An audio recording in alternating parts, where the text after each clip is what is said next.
பண்டைய காலத்தில் ஒரு துறவி தினமும் ஆற்றங்கரையில் உட்கார்ந்து, நீங்கள் விரும்புவது எதுவோ அது உங்களுக்கு கிடைக்கும். நீங்கள் விரும்புவது எதுவோ அது உங்களுக்கு கிடைக்கும். என்று சத்தமாகச் சொல்வார். அவ்வழியே போனவர்கள் அவரை பைத்தியம் என்று நினைத்து அவரது வார்த்தைகளுக்கு அதிகம் கவனம் கொடுக்கவில்லை. ஒருநாள் வழக்கம்போல துறவி இப்படி சொல்லிக் கொண்டிருந்தபோது ஒரு இளைஞர் அங்கே வந்தான். அவன் தன் வாழ்க்கையில் வெற்றி பெற முடியாமல் சோகமாக இருந்தான். துறவியின் வார்த்தைகளைக் கேட்டு அவன் அவரிடம் சென்று, ஐயா, நாங்கள் விரும்புவதை பெறுவோம் என்று சொல்கிறீர்கள். எனக்கு வேண்டியதை நீங்கள் தர முடியுமா? என்று கேட்டான். துறவி கவனமாக கேட்டு, ஆமாம் மகனே, அது உண்மைதான்.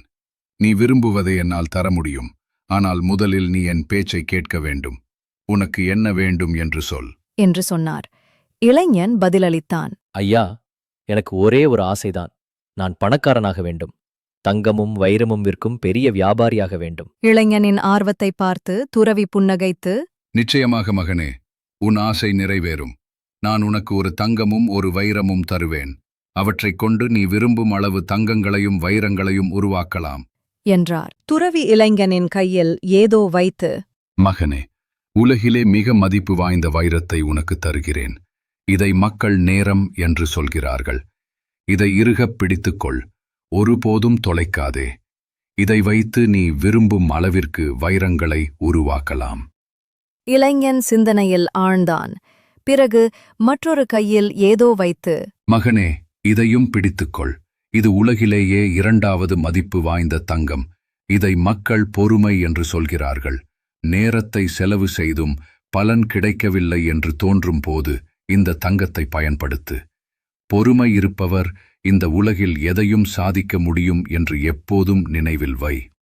இளைஞன் துறவியின் வார்த்தைகளை ஆழமாக சிந்தித்து ஒரு பெரிய பாடத்தை கற்றான். நேரமும் பொறுமையும் உலகில் மிக மதிப்பு வாய்ந்த பொக்கிஷங்கள்.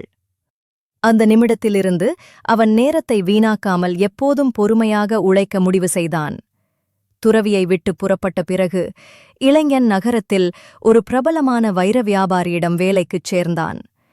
தன் நேரத்தை முழுமையாக பயன்படுத்தி நேர்மையாகவும் கடினமாகவும் உழைத்து பொறுமையாகவும் வியாபாரத்தை கற்றான். காலப்போக்கில் அவனே ஒரு பெரிய தங்கம் மற்றும் வைர வியாபாரியாக மாறினான். நன்றி. மீண்டும் அடுத்த வீடியோவில் சந்திப்போம்.